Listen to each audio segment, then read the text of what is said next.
estúpida, mi idiota.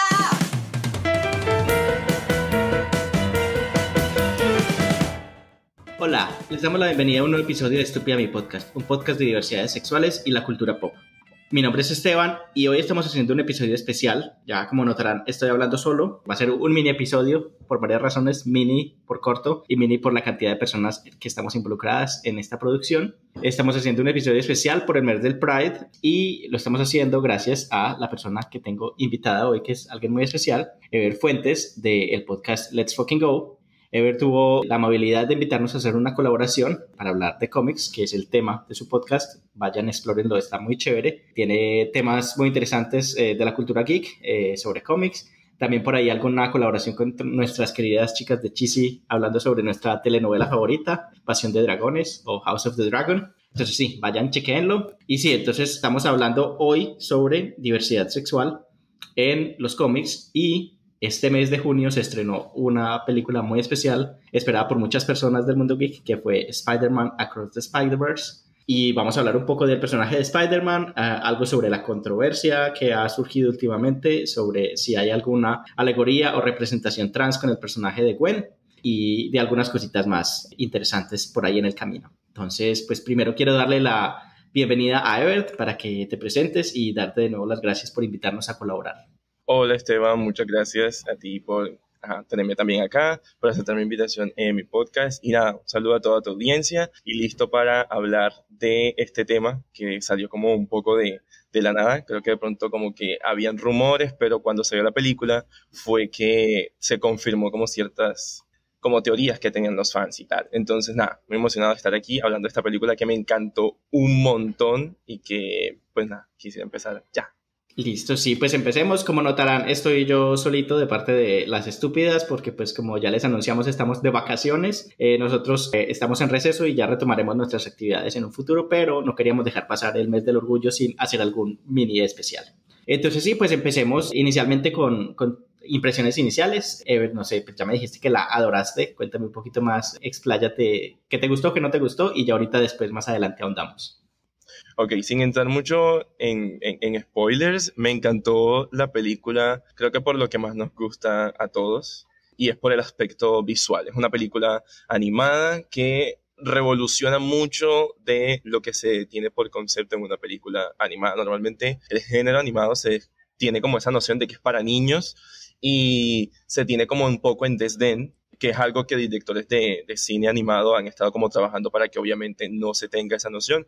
Es un cine bastante serio y me parece que estas dos entregas de el Spider-Verse son la muestra de que se pueden trabajar temas no solo visuales, sino temas bastante serios y profundos. Y como número dos, el aspecto visual. Creo que me parece un acierto total lo que este grupo de, digamos, como de directores y animadores han logrado con esto, que es llevar la barrera de la animación como a niveles bastante impensables. Y esto de que mezclan un tipo de animación con otro tipo de animación en una misma pantalla y como en una misma narrativa, me parece algo supremamente, no sé, como que rompe todos los esquemas de lo posible. Y me parece que yo hablaba mucho como con mi hermana y mi hermano después que nos vimos la película, en tanto, hey, es chévere ver cómo respetan como el estilo de animación de cada uno de los personajes y cómo lo mezclan y no hace como tanto ruido, sino como que se ve una armonía. Y como que eso ocurrió bastante, digamos, como en la primera, pero en esta segunda entrega fue como muchísimo más. Entonces, creo que por esos dos, digamos, como que aspectos, me encanta esta película y me encantó esta segunda entrega, que me dejó bastante picado con alerta de spoilers, cuando al final dije como, parce, no va a alcanzar el tiempo para que nos presenten todo lo que nos quieren presentar y pum, nada. Obviamente hay una tercera entrega que sale el otro año, pero estuvo muy, muy chévere. O sea, de verdad disfruté demasiado cuando yo veía, sobre todo la escena inicial de Gwen, que me recordó demasiadísimo a las portadas del cómic. O sea, cómo era como se veía como que como si la tinta estuviese como desgastándose y como cayendo. Eso me fascinó porque uno va a las portadas del cómic de Gwen y sobre todo de Radioactive Gwen y es así, o sea, literalmente es así, o sea, las calles, o sea, todo realmente a mí me encantó. O sea, que fue lo que me pasó mucho con la primera, es como ver un cómic tomar vida y esa es la sensación con la que uno queda bien sea que seas como fan o no de los cómics, o como que en tu vida hayas leído eso, pero te queda eso. Porque digamos como que lo vi con mi hermano y con mi hermano, que no son tan fans como de leer cómics, pero esa es la sensación que les dejaba. Y eso me parece totalmente ganador. Sí, yo creo que pues mi impresión es la misma. Yo no soy fan de cómics tampoco, pero sí se nota como, primero, el amor que le han puesto las personas que están detrás de la producción de esta película, porque pues se nota que son personas que están apasionadas primero por las historias, segundo por los personajes, que les han dado amor, les han dado cariño, les han dado el tiempo para desarrollarse. Y segundo, sí creo que toca temas muy interesantes que están como en el zeitgeist de la época, tanto el tema de los multiversos, que ya viene rondando desde hace varias películas por diferentes temáticas y que creo que tiene que ver mucho con la mentalidad millennial que está permeando como todas las producciones cinematográficas y de la cultura pop actual, que podemos ahorita ahondar un poco más en eso, que es esto de los futuros posibles o de las posibilidades negadas y un poco de qué es lo que habla el multiverso como tal, o el Spider-Verse. Y segundo, sí, porque creo que los personajes se pueden explayar y mostrar un montón de posibilidades y que aquí sí vemos pues realmente multiversos. Hemos visto un montón de versiones de multiversos ya en los últimos años y creo que esta es una de las que pues está en el top de mi lista. Entonces sí, pues creo que tenemos mucha tela que cortar y mucho tema para hablar. Entonces, pues sí, creo que con estas impresiones iniciales nos vamos a quedar. Ahí ya les dejamos picados, ya saben que va a ser una trilogía. Entonces, creo que va a ser difícil dar como una calificación de la historia como tal porque no ha cerrado, no sabemos cómo va a terminar, aunque tenemos confianza. Pero bueno, vamos a hablar un poco de lo que ha surgido hasta el momento. Entonces, después de la siguiente cortinilla vamos a hablar un poco de algunos datos curiosos de la película y de nuestras impresiones ya más completas con spoilers.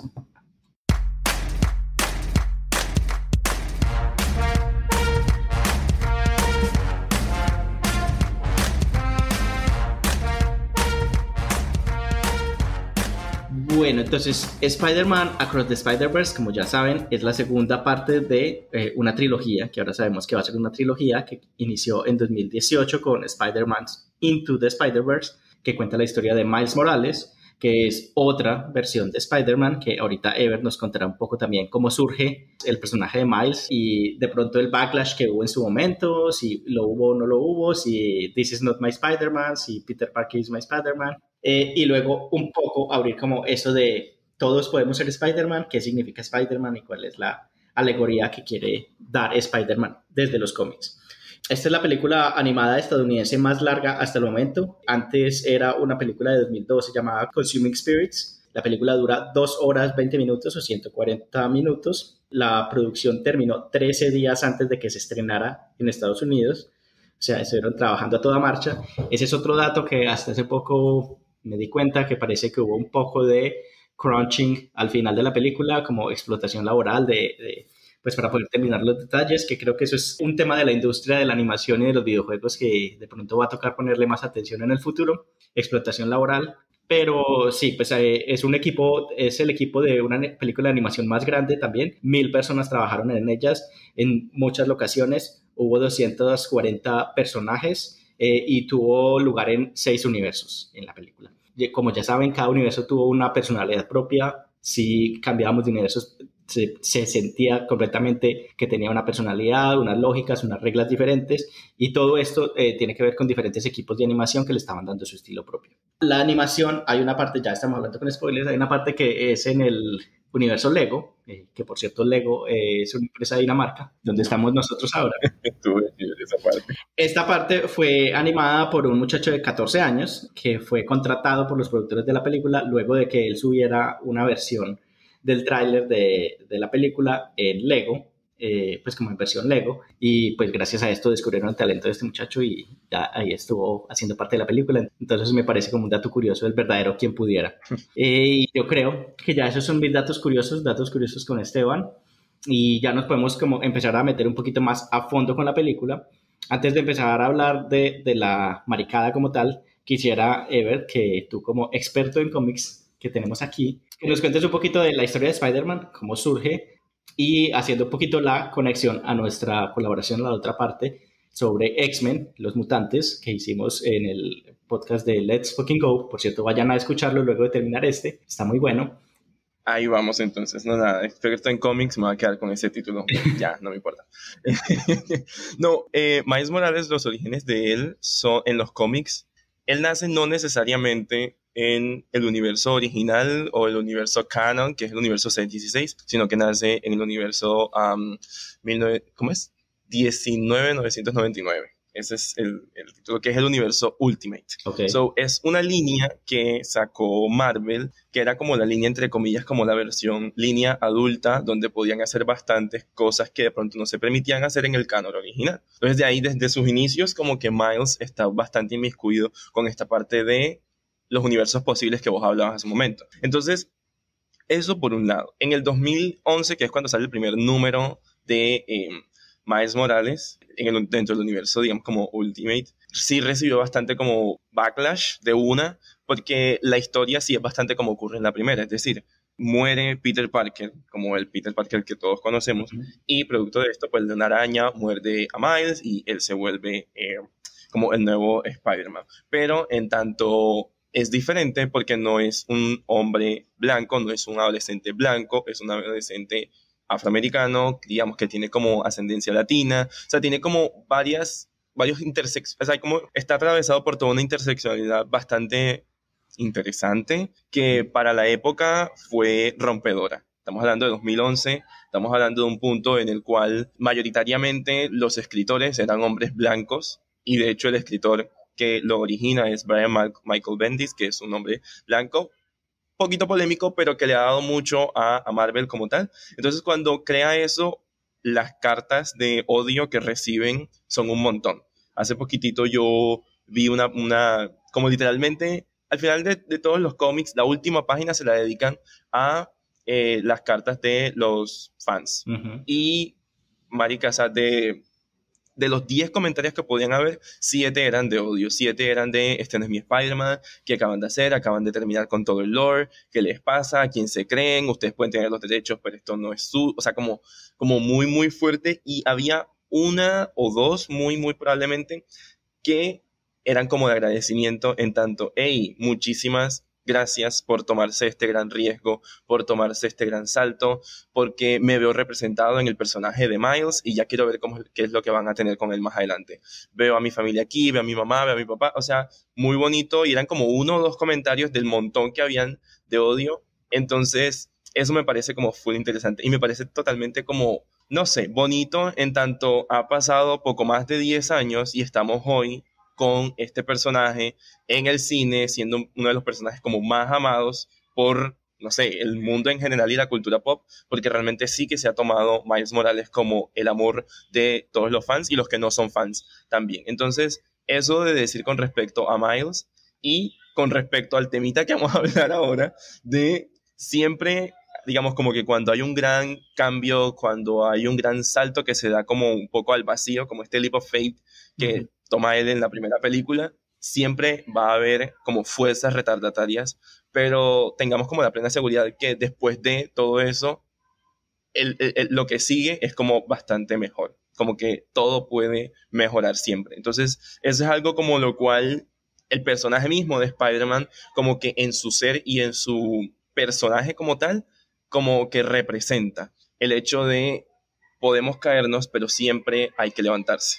Podemos caernos, pero siempre lo que importa realmente es cómo te levantas. Y este personaje y en general todos los Spider-Mans y Spider-Womans hacen como su punto o su momento canon es realmente ese. El momento en el que caen hacia el fondo y se trata es de levantarse.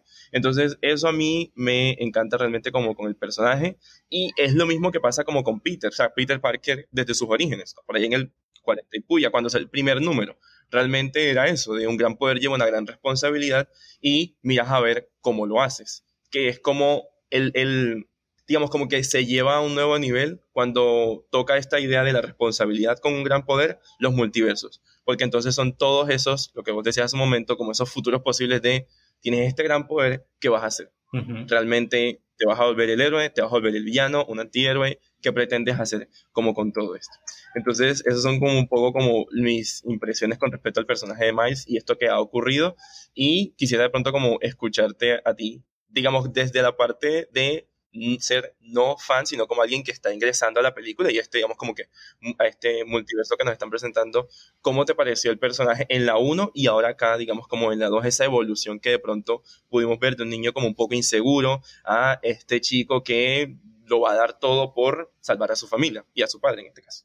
Sí, yo creo que a mí me gusta mucho el tema de los superhéroes cuando, por ejemplo, pasa esto de pasar el manto, de que no siempre es el mismo personaje que has conocido toda la vida, sino que estos crecen, mueren, se envejecen. También ha pasado con Batman, que los Robin en algún momento, la Batifamilia, no siempre es Bruce Wayne. Y siempre me ha interesado como cómo cuando el personaje cumple su ciclo, cumple lo que representó en algún momento de la época, digamos, Peter Parker cuando surgió, también fue disruptivo porque creo que era el primer superhéroe que era un adolescente, no era un señor ya hecho y derecho o un dios venido de otro planeta, sino que era un peladito que las personas que leían los cómics se podían ver representadas en él. Pues cumplió un papel en su momento, pero digamos que ahora estamos necesitando otras representaciones diferentes. Me pareció muy interesante la forma en cómo presentaron a Miles. Yo también había tenido la introducción a este personaje con el videojuego de PlayStation, que también tiene como una historia paralela similar, que incluso en la película se ve uno de los personajes jugando el videojuego. Vayan y jueguen, lo que es también muy chévere. Me parece muy buena la forma en que lo introducen porque además no es el mismo personaje, no es como que vamos a coger a Spider-Man y lo vamos a hacer afro con el mismo contexto sin cambiar nada, sino que tiene su familia diferente, tiene una historia diferente, habita el mundo de una forma diferente, tiene problemas habitando la ciudad, la misma ciudad de Peter Parker, tiene otros problemas diferentes. Entonces me parece una forma interesante de abordar también el tema de ser superhéroe y de los superpoderes y de pronto de la alegoría de Spider-Man, que también es el paso de la adolescencia a la adultez, que creo que ese es también como el tema de Spider-Man como tal. Siempre vemos a Spider-Man como enfrentándose a los cambios de la adolescencia, que digamos que también podría ser la alegoría de los poderes de la araña, no poder contárselos a sus papás. Y aquí ya nos vamos metiendo como en un terreno del que vamos a hablar un poquito más adelante, y es esto de no querer cortarle cosas a tus papás, guardar secretos, tu identidad secreta, entre comillas.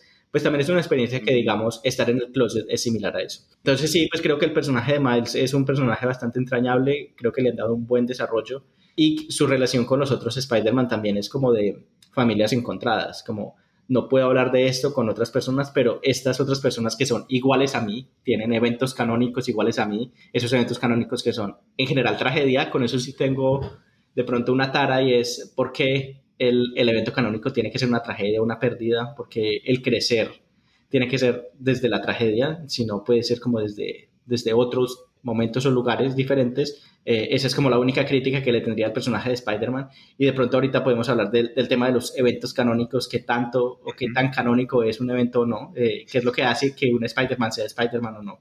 Pero sí, como a grandes rasgos es eso. Y bueno, ya que nos metimos con el tema, empecemos como a darle.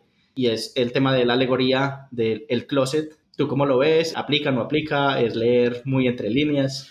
A mí sí me parece que aplica. Me parece que en general la experiencia de ser un superhéroe y de tener una identidad secreta, de manejar esta como doble vida, me parece que es una, digamos, como que alegoría, metáfora, que pues muchas de las personas que somos de la comunidad queer nos podemos ver como representados y podemos ver ahí como esa lucha que tenemos en tanto no sé, mi mamá, mi mejor amigo, mi mejor amiga, mis personas como cercanas me dicen que puedo confiar en ellos, pero me da miedo porque puede que cambien su percepción acerca de mí, puede que me vean diferente. Entonces es como eso. Siento que en general a veces, o sea, a veces sí puede que es un poquito como hilando fino y puede que no todos los personajes representen necesariamente eso, pero sí lo de tener una identidad secreta, creo que todos hemos estado ahí en ese punto de decir, pucha, ¿será que lo digo? ¿Será que no lo digo? Entonces me parece a mí que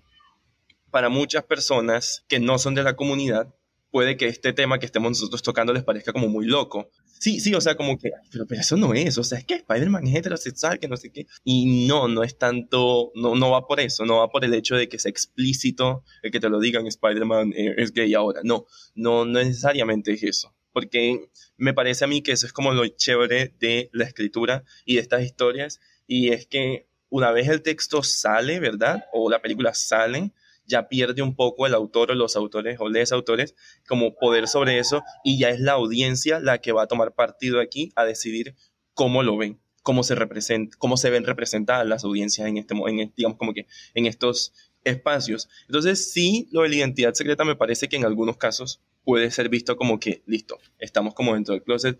Personalmente me pasó con muchos superhéroes, como ver eso en ellos, en la lucha de no poder decirle a su familia, era como, wow.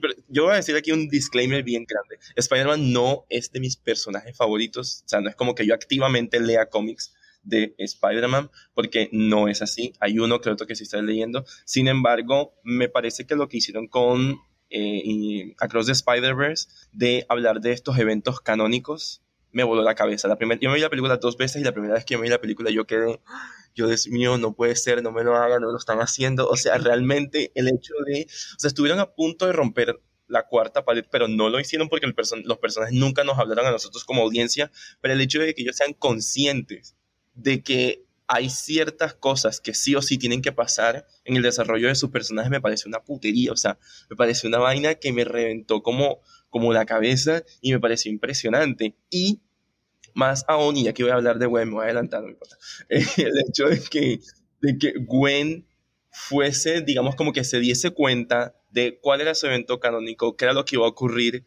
y que me pareció ese momento en el cual el papá, o sea, como que ella se le sincera como al papá, que después que regresan, ella a su casa, y se le sincera en el momento en el que ella decide, Juan, me vale verga, voy a ser honesta con mi papá, y el papá dice, pues yo voy a renunciar a ser como policía o a capitán, lo que le iban a ascender, y ella como que algo le hace clic internamente. O sea, ese momento para mí fue supremamente impactante, porque es realmente el personaje dándose cuenta de que eso que estaba preescrito, predeterminado, ese evento canónico que tenía que ocurrir, puede que no sea. Ujú. Y está bien. Y no se va a acabar el universo. El universo de Gwen no se acabó cuando el papá dijo, no voy a hacer nada de eso. Entonces, me parece que un poco el personaje de Gwen como que explora esa posibilidad en salirse de ese como canon, de lo que ya está como prescrito, y decide tomar una nueva avenida y irse con esas como consecuencias. Y la consecuencia es que simplemente la relación con el papá puede que sea un poco mejor. Entonces, me parece también que el personaje de Miguel encarna un poco ese fan o esos fans que a veces somos, porque a veces yo he estado ahí, que somos como que es que sí o sí tiene que hacerse como dicen los El cómics. canon. Sí o sí tiene el canon. El canon, es que eso no es así. Entonces nos ponemos como esos señoros como Miguel, que nos ponemos como es que sí o sí tiene que pasar esto, cuando en realidad el storytelling como tal, las historias, ¿verdad? Pueden irse a nuevos niveles y pueden explorarse otras posibilidades, que es precisamente el concepto del multiverso. Llevar un personaje a conocer, digamos, como que otras posibilidades. O ni siquiera tiene que ser el mismo que siempre ha sido, sino qué pasaría si es una mujer, qué pasaría si es un hombre negro, qué pasaría si es una anciana, qué pasaría si es una persona en silla de ruedas. Entonces, eso, ¿verdad? Esas posibilidades del storytelling, me parece que un poco, ¿verdad? Esta institución que es como tal, lo que lleva Miguel, ¿verdad? Lo que encarna él, como que sí o sí tiene que ocurrir de tal manera, me parece que son como muy cerrados, ¿verdad? Y un poco a veces los fans nos ponemos así. Entonces, cuando yo estaba viendo la película, yo decía como, ay, carajo, yo he sido Miguel a veces. pero me gustó ver que el personaje de Gwen está rompiendo no solamente en esto, sino en otras cosas, que creo que podemos hablar ahora mismo de eso. Sí, yo creo que con este tema de los multiversos, y aquí voy a hablar un poquito de otras historias también similares, es curioso porque habla un poco de una generación que siente que no tiene posibilidades o que sus posibilidades están cortadas, y que por eso tenemos que imaginar que de pronto en otro universo donde hubiera pasado otra cosa, donde hubiéramos tomado otras decisiones, tendríamos otro futuro posible. O que también como la película de Everything Everywhere All at Once, cuando te dicen que tú eres un fracasado, pues eres un fracasado, pero todavía tienes un potencial, o sea, tienes un montón de potencial de vidas que desarrollar. Pero yo tengo ahí también como no sé, como una crítica a esa visión del multiverso, que creo que también tiene que explorarse un poco y es, sí, tenemos un montón de posibilidades, pero ¿cuáles son las que realmente tomas? Que también al final por ejemplo, Everything, Everywhere, All at Once es como, sí, tengo un montón de posibilidades en el multiverso, pero soy feliz en este mundo con mi lavandería y haciendo los impuestos. Y también es como reconciliarte con el mundo que te toca, pero tampoco quiero verlo como el conformismo, como que así no se pueden cambiar las cosas. Entonces yo siento que la visión o la filosofía de la película todavía no está completa hasta que no veamos el final. Entonces, digamos que el camino se puede ir por esas dos partes. Una es como Spider-Man como superhéroe, su esencia es desafiar el canon como tal. O sea, la esencia de un héroe es no escoger el mal menor para salvar a más personas, sino pues realmente intentar salvarlos a todos. Pero también es como, sí, hay algunos eventos que no vas a poder controlar. La muerte de tus seres queridos va a pasar y no lo vas a poder controlar. Eh, Tampoco es como déjalo pasar porque sí, inténtalo salvar, pero como de pronto también aprender a aceptar las cosas que pasan y no divagar como en el tema del multiverso, sino que cada multiverso tiene sus reglas. Entonces, siento que como que están esos dos caminos ahí, esos dos multiversos, no sé por cuál nos iremos a decantar, pero sí siento que hay un montón de como de filosofías de vida de lo que está queriendo como decir esta generación con las historias que está contando, porque por ejemplo también pasa con Rick y Morty, esta serie animada que también viajan por diferentes dimensiones, no es un multiverso como tal, sino como que son dimensiones, que también el fandom, y ahorita cuando estabas hablando de que todos hemos sido Miguel O'Hara, el fandom de Rick y Morty se ha vuelto también súper fascistoide y diciendo como queremos la historia del Evil Morty y todo secuencial y que todo tenga consecuencia. Y los creadores les han dicho, no, fuck it, estamos haciendo las historias que nosotros queremos hacer. Entonces, digamos que es también como una conversación entre los creadores y sus audiencias y lo que tú dices como cuando un producto sale al público, los autores pierden un poco como de poder sobre su producto, pero aún así es una conversación que va y viene. Los creadores siguen también teniendo control cuando están conversando como con la filosofía del momento. Entonces, sí, creo que habría un montón de líneas ahí, pero no sé si por cuál quieres hablar o si nos metemos de lleno sobre si hay o no una lectura trans del personaje de Gwen. Yo creo que, bueno, para como hablar un poquito de lo que estabas diciendo, los futuros posibles, me parece que, bueno, y esto un poco también como que hablando de Miss Marvel, que es un personaje que estoy cubriendo ahora mismo en mi podcast, el personaje de Miss Marvel habla un poco, o sea, el personaje de Miss Marvel es como un poco como esa luchadora adolescente de la justicia social y de que está como siempre en busca de que las personas estén viviendo de la mejor manera con lo que tienen y que la sociedad como que nos acepte a todos. Entonces, un poco el personaje de Miss Marvel y también de Miles Morales, porque son un poquito como contemporáneos en su creación, hablan de esto. Son como estos personajes que, si nos miramos, son de, entre comillas, muy gigantesca, porque este término me conflictó un poco de esto de ser de minorías étnicas, pero pues así los llaman los gringos, entonces pues, ajá. Miss Marvel es musulmana, Miles Morales es un personaje latino, entonces el hecho de que ellos estén en Estados Unidos, no en sus lugares como de orígenes, ya los lleva a plantearse como una vida distinta a la que hubiesen podido tener si estuviesen en sus lugares de origen. Eso digamos como número uno. Y eso ya te lleva a ti a no estar, digamos, en el lugar de donde tú eres, digamos, como que originario, te lleva a plantearte ciertas como limitaciones y hay ciertas como discriminaciones a las cuales te vas a ver como sometido por cuenta de ser de otro lugar. Entonces me parece que eso también como que me parece muy interesante estos personajes, Miss Marvel y Miles Morales, que es en el caso del que estamos hablando aquí, en tanto llevan la conversación de la desesperanza como de los jóvenes y de los adolescentes a un nivel un poquito como de la hipérbole, porque obviamente son superhéroes, hay poderes y tal lo otro, pero siento que una vez te sientas a ver la película, una vez te sientas a leer el cómic, personalmente, y eso es lo que yo espero que esté ocurriendo, digamos, en la audiencia, te plantees de tu propia vida qué quieres hacer, que es lo que a mí me parece como más interesante de estos personajes. Ver en el personaje de Miles Morales que le toca tomar una decisión de, bueno, mira, aquí ya spoilers, o sea, el que está aquí ya tiene spoilers, de dejar o no morir a su papá, porque en este caso tocaría dejar, digamos, como que si lo salva, muere todo el universo, pero es cómo dejo morir a mi papá, o sea, es como bastante fuerte. Es eso ahí como que empieza como a negociar un poco como las decisiones que a nosotros como jóvenes, adolescentes, adultos nos toca tomar en la vida. Y que me parece que, un poquito para tomar lo que hablé al inicio, esta película animada nos lleva a hablar de eso. Que narrativamente, mira que no lo está haciendo una película live action, no lo está haciendo, no sé, un libro de filosofía o algo así, lo está haciendo una película animada y nos está llevando obviamente como a hablar de todo esto. ¿Cuál es la decisión que debe tomar Miles Morales? ¿Y cuál es la decisión como moralmente correcta en este caso? ¿Salvará una vida, pero eso pone en riesgo todo un universo? ¿O por salvar el universo dejo pasar, digamos, como que la vida de mi padre en este caso? Eso me parece como bastante como cruel, bastante como fuerte, pero es una decisión con la cual quizás muchos de nosotros nos vemos como nos llega en algún punto de la vida eso. Y para volver un poco a lo de, y entrar ya con el tema que queríamos como tocar desde el inicio, y es esta, no sé, polémica, no sé cómo llamarle, al hecho de que el personaje de Gwen Stacy, de Spider-Gwen, sea un personaje trans. Esa lectura que se da es, digamos, como que lo que quisiéramos hablar ahora.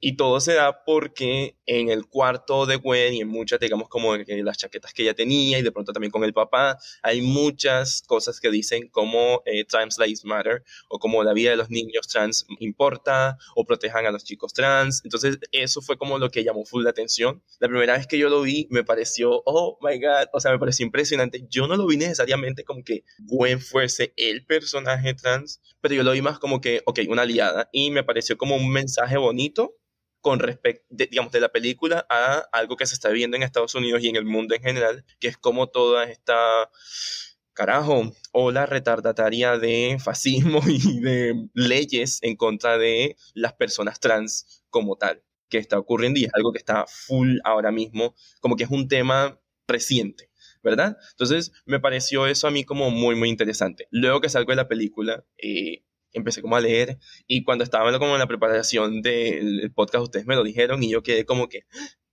coño de la madre, puede que sí. Entonces me pareció como bastante interesante de si es o no Gwen un personaje como trans. Y antes de decir mi opinión, quisiera saber como, ¿qué opinas tú de si es o no es o cómo fue tu reacción con respecto a esto?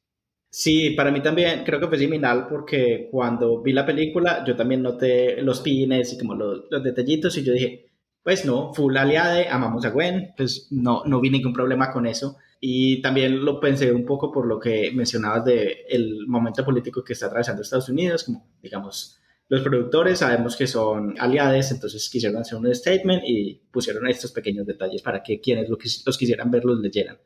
Cuando salí de la película y empecé a ver como polémicas, también me sorprendió un montón y empecé a ver como, bueno, podría ser. Empezando pues por la paleta de colores, que también está como el tema de la bandera, está por todas partes, los colores del traje de ella, la experiencia también con su papá, el tema de, digamos que yo leí dos teorías, una de que ella es y otra que era el Peter Parker de su universo, que era trans y que tanto ella como su padre lo apoyaban Okay. digamos que también por eso estaba como en mourning. Y hay otra lectura que es como el Peter Parker de su universo muere y ese Peter Parker era, pues estaba destinado a ser Spider-Man, pero ahora es una Spider-Woman. Entonces digamos que ahí está como también la transición del universo. Entonces digamos que hay varias lecturas posibles que yo creo que no me caso con ninguna, sino que creo que el hecho de que pueda leerse así es interesante y que hay muchas personas que también lo están queriendo o necesitando ver un poco más explícito y no sé si con pistas o con cosas así tan alegóricas sea suficiente, que es una de las conclusiones a las que llegamos en tu podcast y es, no sé si sea el momento de hacerlo todo bajo cuerda o sin hacerlo explícitamente, que de pronto sería interesante verlo cómo lo tratan en la tercera entrega. Total, creo que eso sí me llamó la atención. Las lecturas que acabas de decir me parece bastante como, me parecen muy buenas y la verdad es que puede que tengan, digamos, como que asidero en la realidad y que si uno las mira como desde acá es como que puede que no sea una ni la otra, sino como que todas sean totalmente válidas porque todas encajan. Entonces, eso por un lado. Me parece a mí que tener a Spider-Gwen, digamos, como que un personaje trans sería una locura. Una locura no por un punto de vista como malo, sino por lo poderoso y lo bueno que sería y la discusión como que llegaría a otro nivel. Es decir, sería un gran giro de tuerca que de pronto en la tercera eso se nos confirme. Ojalá así sea. Yo estaría el primero, mira, celebrando. We stand. Total, we stand.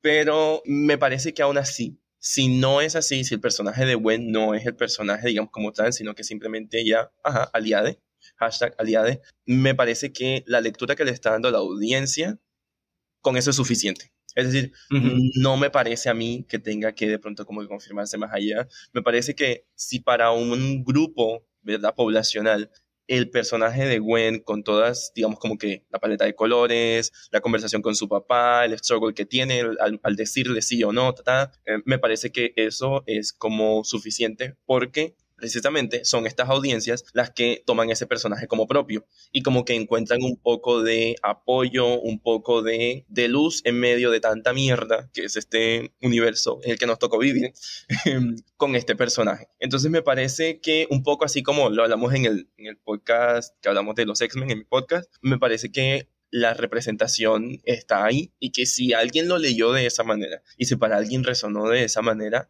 es suficiente. Ahora, un poco lo que decían ustedes en el podcast era de quizás estamos quedándonos cortos con el hecho de que sea una alegoría o con el hecho de que sea de pronto como algo que es como un hint, como que se nos está medio diciendo, quizás nos estamos quedando cortos porque en nuestra realidad las cosas están bastante cruentas, las cosas están bastante fuertes. Se necesita decir las cosas más directamente. Exactamente.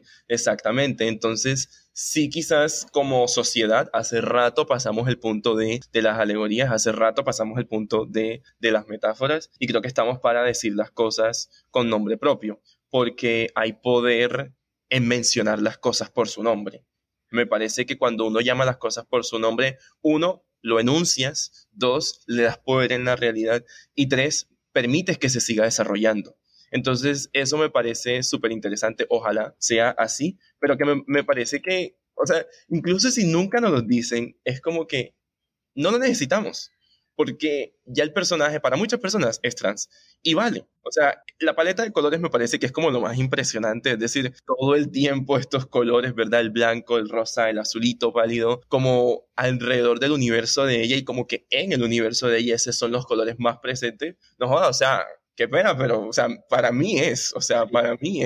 Y yo me quedo como con eso. Si para alguien genera un problema esto, pues marico, o sea, quédate tú con que el personaje es una mujer heterosexual y que simplemente es una aliada de la comunidad. Y ya, porque ahí está. Pero no le veo, digamos yo, como que mayor problema a eso. Al menos esa es mi lectura, digamos, como que del personaje como tal, de Gwen en sí. Sí, yo creo que también un poco siendo nosotros personas cis, no podemos entrar a ahondar un poco más de cómo resuenan esas historias y esas experiencias y por qué esas lecturas se han dado. Creo que si se han dado esas lecturas y se ha resonado esas experiencias con personas trans o de experiencia de vida trans, es por algo. Entonces, pues también respetar eso y respetar que si para estas personas esto es canon, pues obviamente. Es canon. Pues yo lo hago canon y aparte, pues, si no es canon, igual es aliada, o sea, gana por cualquiera, pues por cualquier confirmación que se dé. Entonces sí, yo creo que es muy valioso, es muy importante y aún así la como call to action que necesitamos a futuro es primero acciones reales contra la discriminación. No basta con no ser racista, no ser transfobo, no ser homófobo, sino hay que ser antirracista, antitransfobo, anti-homófobo. Y creo que pues, estas historias podrían dar mucho para lo que decíamos en tu podcast, como iniciar un gen mutante de activismo político en las personas. Entonces yo creo que me quedo con una de tus frases que dijiste ahorita y es el poder de la palabra, o sea, nombrar algo tiene mucho poder y creo que con esa frase podemos ir a hablar ahorita de unas conclusiones.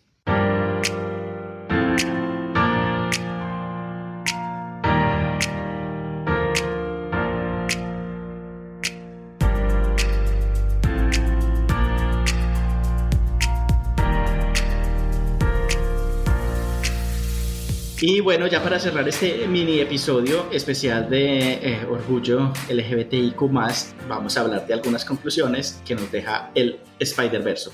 Así que, Ebert, ¿cuál es tu conclusión de este episodio de hoy? Bueno, mis conclusiones acá serían que, uno, la narrativa y digamos como que la narración se puede llevar a distintos lugares. Y me parece que lo que están haciendo con esta película es llevar el storytelling, porque mira, voy a decir storytelling, el storytelling como a nuevos lugares y como a extender los límites de lo posible a nivel narrativo con el personaje de Spider-Man y con todos los Spider-Mans y Spider-Womans que se están presentando acá. Me parece que tienen todo para reventarnos los cerebros y las neuronas el otro año. De verdad que dejaron la vara bastante alta y la expectativa, mira, por montones. Entonces, esa es como mi primera conclusión de, digamos, como que los límites de lo narrativamente posible con el personaje de Spider-Man está siendo explorado a nuevos niveles. Número 2, las identidades secretas sí pueden ser una alegoría al coming out o al estar dentro del closet. Y me parece que como tal, los superhéroes son y siempre han sido y sí lo van a seguir siendo un refugio, digamos como que un lugar seguro para las mentes de la comunidad queer, en tanto te permiten como visionarte de otra manera y te permiten creer que en el futuro las cosas pueden ser mejor y te permiten creer que tú, ¿verdad? Una vez salgas y como que del closet puedas ser una persona totalmente distinta, puede ser como, ay, tu propio superhéroe. Entonces, eso digamos como por un lado. Creo yo que muchos de nosotros, y estoy muy seguro que así es para ti, Esteban, y para mí lo es, no soy la misma persona que fui cuando estaba dentro del closet, y me parece que es como algo con lo cual de pronto la audiencia puede quedarse de que, o sea, no es que vas a ganar superpoderes, o bueno, eso no lo podemos decir, pero sí la vida mejora muchísimo una vez tú sales de el closet y una vez decides cómo tomar, que es lo que a mí me encanta de la película, tomar la narrativa tú mismo, como que la narrativa de tu vida seas tú quien la esté llevando y no que sea un evento canónico predeterminado, lo cual vaya a decir cómo debe ser tu vida, porque fuck off, Snape, come on, no es así. Entonces eso me parece como súper, digamos, como que interesante. Y me quedaría yo también como con la conclusión de que el personaje de Miles Morales representa también mucho para muchas personas, muy lo decía yo al inicio, de cuando lanzaron el personaje recibió mucho backlash, pero tiempo después obviamente ha recibido como todo este amor. Entonces este personaje, ¿verdad?, de Miles Morales, creo que es un personaje del cual hay que seguirle la pista, hay que amarlo, hay que darle bastante cariño, y al mismo tiempo al personaje de Spider-Gwen, sea cual sea su futuro, porque no lo sabemos a día de hoy, también hay que abrazarlo, hay que abrazarla, hay que abrazarle y seguir para adelante, digamos, como apoyando a este personaje. Y me parece que es como lo cuarto yo acá, todos estos movimientos que se van dando de, digamos, como que a nivel narrativo en el entretenimiento, en la cultura pop, poquito a poquito van haciendo mella a nivel político y a nivel como social. Entonces vos imaginate, no sé, familias que van a ver esta película y llevan a sus niños, ¿verdad?, a sus niños pequeños y van a la familia completa a ver esta película, se van como con otra historia, ¿verdad? Se van de pronto como con otro chip. Entonces eso me parece también, digamos, como que poderoso. El cambio social se va dando poco a poco. Perfecto, no, pues creo que mis conclusiones van muy en línea con lo que acabas de decir. Tengo como dos grandes conclusiones. Una, y voy a traer a colación a Memito del Toro, Guillermo del Toro, de Nuestro Corazón, y es que él siempre menciona que la animación no es un género, es un medio, y con lo que tú mencionabas al principio de hacia dónde se está llevando el storytelling con estas diferentes muestras de películas animadas, por ejemplo, con Pinocho de Guillermo del Toro, con esta, y con un montón de películas animadas que están llevando el storytelling a diferentes géneros y diferentes temas. Creo que hay que empezar a pensar en que la animación no es como solamente para niños y no es un género de películas, o sea, es el medio para contar diferentes historias que de pronto en live action no podrían funcionar. O sea, yo no me imagino una película como Spider-Verse en live action y no quisiera que hicieran un live action de Spider-Verse. Entonces, es como también abrazar un poco las diferentes posibilidades que nos da la animación, que es un multiverso completo diferente. Y segundo, ya un poco más en nota de lo político y del mes en el que estamos, es, como tú mencionas, pues estamos atravesando un momento difícil en muchas partes del mundo donde políticos reaccionarios están tomando medidas para atacar la vida especialmente de personas trans. Entonces creo que hay que buscar acciones que busquen proteger a las personas trans, busquen en sus comunidades locales cómo pueden apoyar, cómo pueden buscar el activismo político de las comunidades queer trans de sus ciudades, el entorno en el que pueden hacer algún cambio político social. Y empezar a generar también estas conversaciones. Yo creo que lo que tú decías de abrazar estos personajes y estos pequeños cambios, también digamos que es un poco el alivio de que en el futuro las cosas pueden ir cambiando poco a poco, que tal vez ahorita es la tormenta antes de la calma, que las cosas siempre pueden volverse peor y que siempre tenemos que estar alertas porque nuestros derechos nunca están garantizados, pero que si seguimos apoyándonos, así sea en estos momentos difíciles, pues al otro lado habrá algo mejor. Y con ese mensaje creo que nos podemos quedar. Antes de irnos, pues de nuevo agradecerte por la invitación para esta colaboración. Vayan y escuchen, se los pedimos de nuevo, la colaboración que hicimos en Let's Fucking Go sobre X-Men, estuvo muy chévere la conversación. Allí también estuvo Jesús, no estuve yo solito, entonces van a poder escuchar los inputs de Jesús. Y nosotros tres con Sebas estaremos de vuelta muy pronto, esperamos poder estar planeando temporada pronto. Ever, pues te dejo el espacio para que te despidas, para que des tus redes y les digas a la gente cómo te pueden seguir. Ay, no, pues muchísimas gracias por aceptar la invitación y por invitarme a su podcast. Yo los conocí a ustedes en un podcastinación, el primer podcastinación que estuvo cuando pandemia, y fue increíble cuando los conocí a ustedes dos porque era como, wow, hay un podcast queer y yo no conocía, digamos, como eso, y estar aquí hoy, digamos, como contigo me parece la putería. De verdad, muchísimas gracias, porque sí fueron, digamos, como que un espacio, el podcast de ustedes, en el cual yo me refugié bastante muchas veces. Entonces, por eso, muchas gracias. Sigan haciendo lo que están haciendo, porque lo están haciendo muy, muy bien, hermanas. Vamos que vamos. Y gracias. Pues nada, mi podcast, Let's Fucking Go, lo pueden encontrar en todas las plataformas. Estoy en Twitter,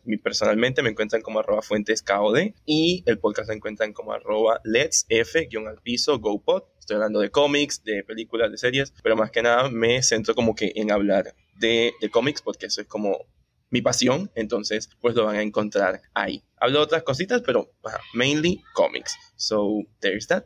Muchísimas gracias por la invitación y por habernos escuchado toda esta chachara que tuvimos acá. No, pues de nuevo, muchas gracias y qué bonito el mensaje que nos dejas. Y yo también recuerdo cuando nos conocimos en ese podcastinación, y pues qué bonito que ahora también estés haciendo tu podcast y la idea es como que siga creciendo mucho más. A nosotros saben que nos pueden encontrar en todas las plataformas de podcast. Estamos en redes, en Twitter e Instagram como @estupidapodcast, en nuestro canal de YouTube como @estupidamipodcast, y regresaremos muy pronto con nuevos episodios. Muchas gracias y feliz Pride. Chai.